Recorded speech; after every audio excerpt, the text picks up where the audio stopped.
All right, morning everybody. It's DJ NV, Charlamagne the Guy. We are the Breakfast Club. We're celebrating the 20th season of Wildin' Out. We have the ladies of Wildin' Out, B. Simone and Justina Valentine, joining us. Yes. When does the new season of Wildin' Out actually start? That's one thing I haven't heard all week. Oh, it started a couple days yeah, ago. July Already. 6th. Yeah, it was the premiere with Cat Williams. Yeah. Got you. Yep. Killed it. We had no clue. Brought back a legend. I didn't, that's one thing that I never saw in the fine print. I thought we were setting up for maybe next week because it was supposed to. Well, No. Oh, yeah, no, we started already. It's Yeah. out, so y'all tune in. I saw all those clips. I saw mad clips of Cat Williams on there. I was actually watching one yesterday where he was going back and forth with Nick.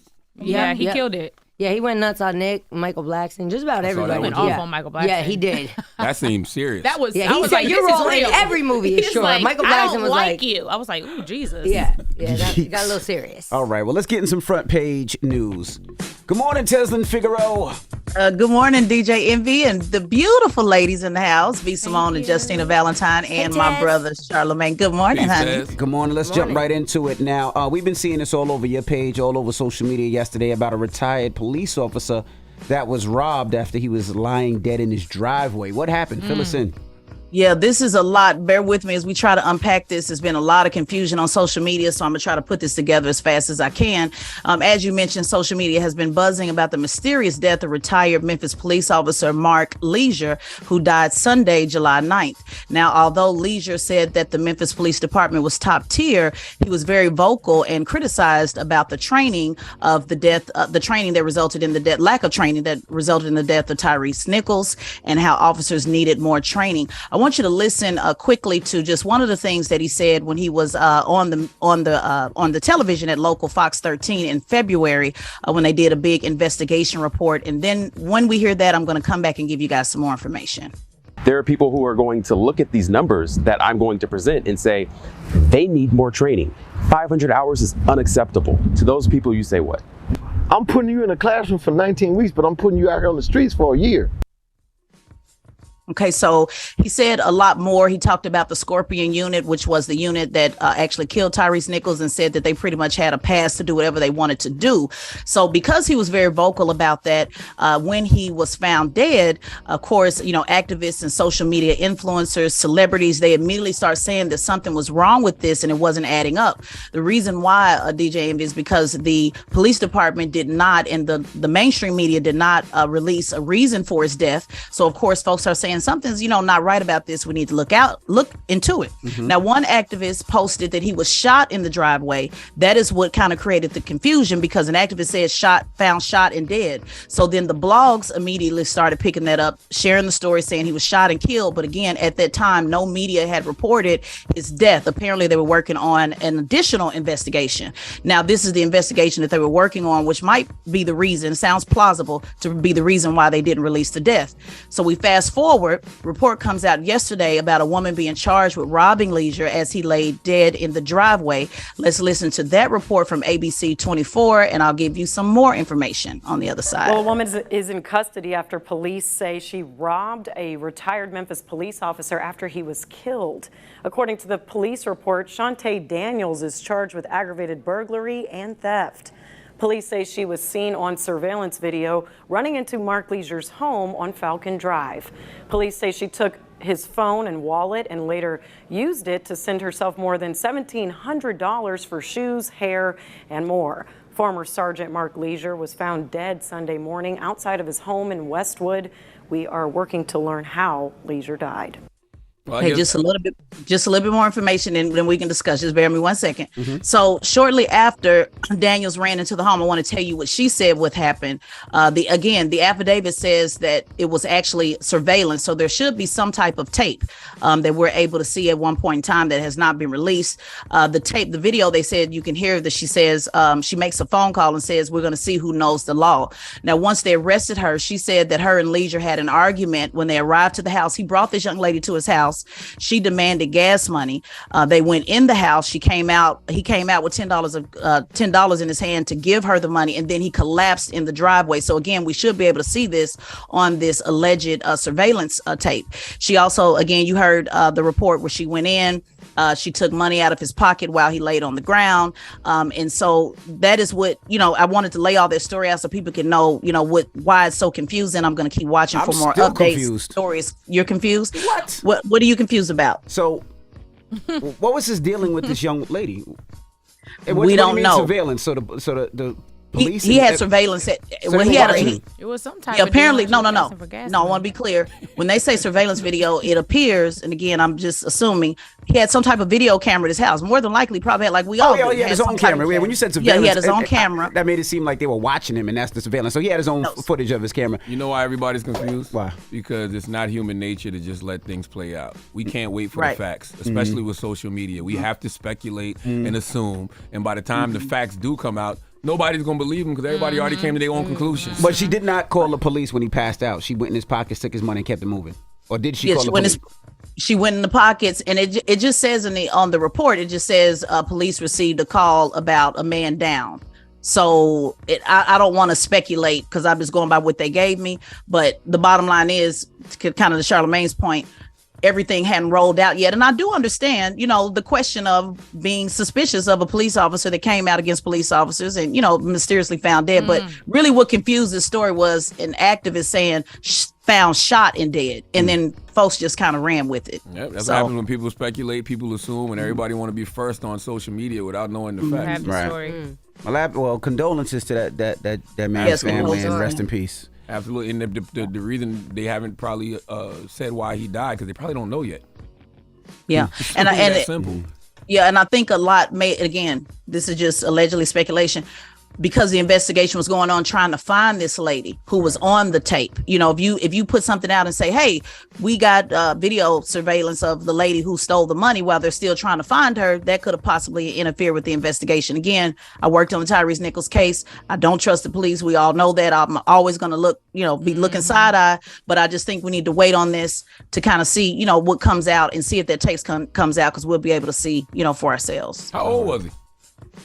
I didn't get that, Charlamagne. I'll look that up. He was older. He was older. He He definitely was older. He was older because he was retired. He retired in the military. Worked about 10 years in the military. He did over 20 plus years at the police department as well. They did find the lady though.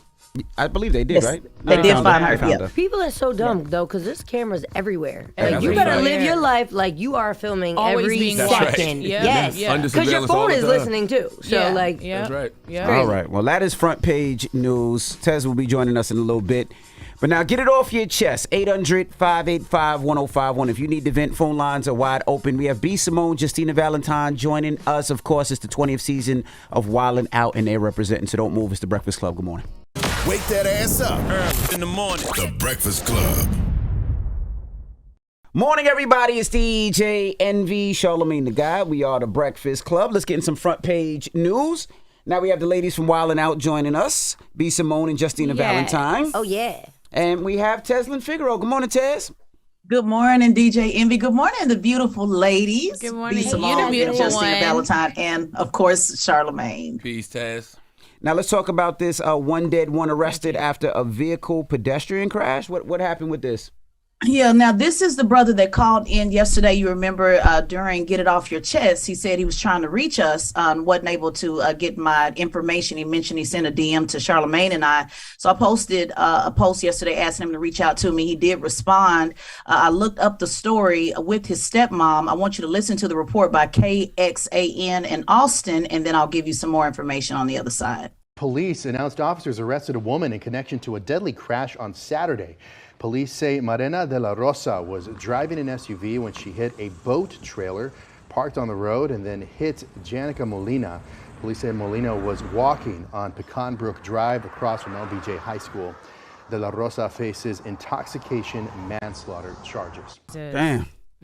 Now, that was a short clip, but I want to reiterate that the family said she was standing outside checking her mailbox when the drunk driver was driving over the speed limit and killed her. And what I'm about to say is graphic, but it's important because I want you guys to know how this family has been impacted. Once she was struck, she was swept under the vehicle. She was drugged about 4 houses down. Her family said, we were going back and forth last night talking, her family said it's probably going to be a closed casket. This sister leaves 3 small children, 13, 6, and 5. it literally, it makes me choke up to think about just a beautiful family, and the family's trying to cover the funeral costs, guys. So their goal is to get to 10,000. They're about halfway through to the goal. If people are interested in helping, please look it up under GoFundMe. Her first name is spelled J as in John, Anicia, Melina. I also have it on my Instagram page at Teslin Figaro. So if you can't find it, go to my Instagram page. There's more than one fundraiser. So be sure, guys, to donate to the one that's organized by the sister, Tiana Molina. And I just want to give a special shout out to the stepson. You know, he sent, when I did see that he was in my hidden inbox, he had been trying to reach us for a minute. He called up here to the show. I mean, he was really, you know, working hard to advocate for a stepmom. And guys, really take a look at those pictures. Those kids are really adorable. And it's really sad that this young lady was done like this by a drunk driver. I'm definitely going to put some money in there right now.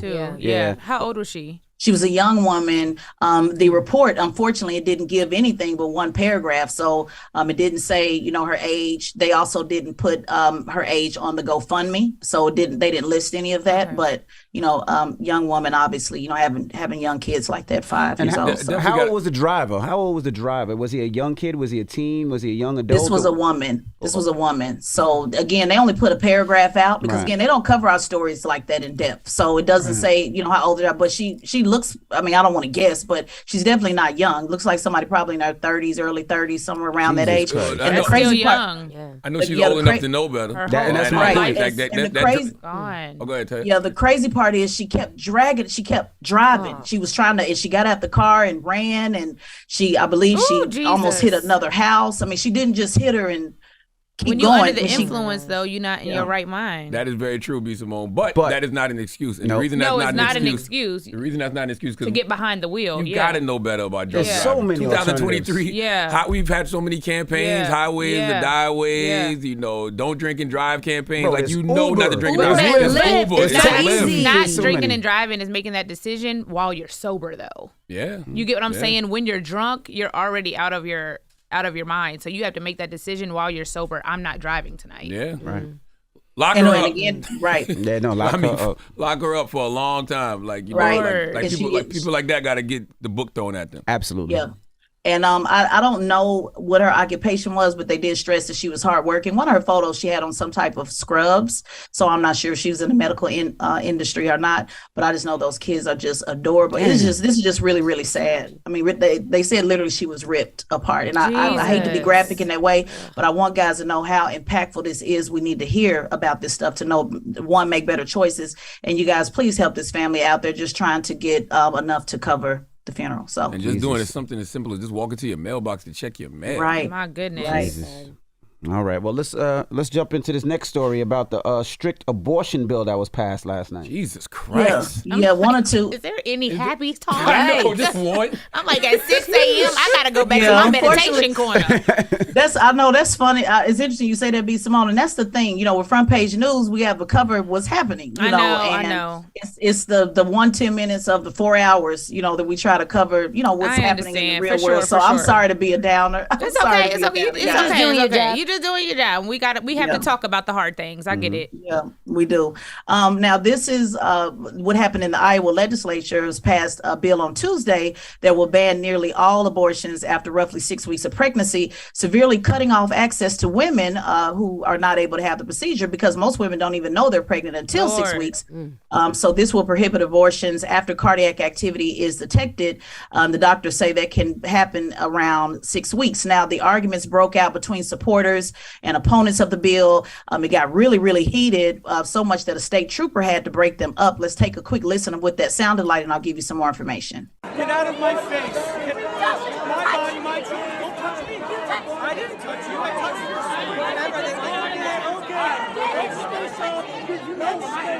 And I sound like train station. They were. I couldn't hear it that much as well. But the bottom line is, it was a lot of screaming, a lot of yelling. That was actually between a priest and somebody else. So the priest was, in there where stuff got pretty aggressive. But the thing about this is medical professionals are saying that it's misleading to say that there is an actual heartbeat, because those early sounds could be electric pulses, not necessarily a heartbeat. So that is the big issue on this. Also, Republican Representative Brad Sherman, he said that everyone is free not to have sex. If they're not prepared to have a baby, they shouldn't have sex. If they're that concerned about it, he said he will stand by everyone's right to practice abstinence. So Iowa's, really going through this. And as we know, this is happening all over the country. So my goodness, that's where we are on that. Oh, this is dangerous. 6 weeks is crazy.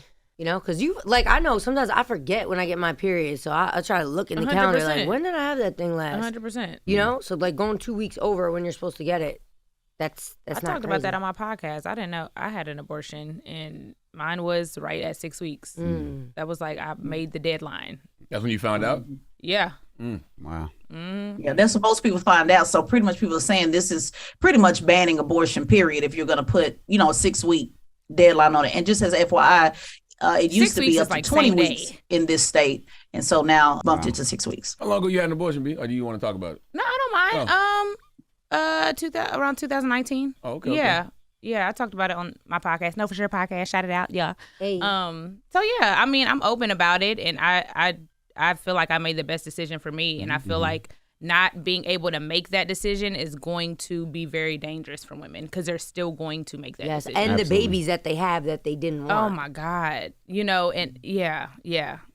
Now, like you said, I think women, if they want to make that decision, they're going to make it regardless. Yes. And if they can't do it the right way, in a safe way, it's going to go back to, you remember when we were kids growing up and you would hear all these women doing stuff with hangers on basements. Oh, my goodness. And it's going to be that type of thing. I mean, there's always a place you can go to get it, but people don't have the money to even travel. Yeah. You know what I mean? That's the other problem. Right, yeah. But see, the thing is, this legislation is going all over the country. At some point, it may not be a place to get it, but you're right, Charlamagne. In fact, the numbers show that there has been more outside travel as a result of this. People trying to go, for example, Oklahoma to Texas, or Texas to, another state, or because again, this legislation is happening all over the country. So where, at some point, it'd probably be California. California and New York probably going to be the last two places you're going to be able to go to get them eventually. Right. All right. Well, but thanks for sharing, B. Simone. Thank you for sharing that personal story. Appreciate that.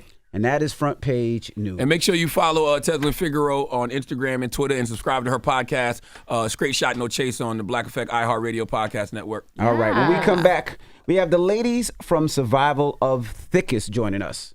That is Garcelle Bouvet, Tasha Smith, and Michelle. How do I spell her last name? Michelle Buteau. Buteau. And we're going to kick it with them when we come back. It's The Breakfast Club. Good morning.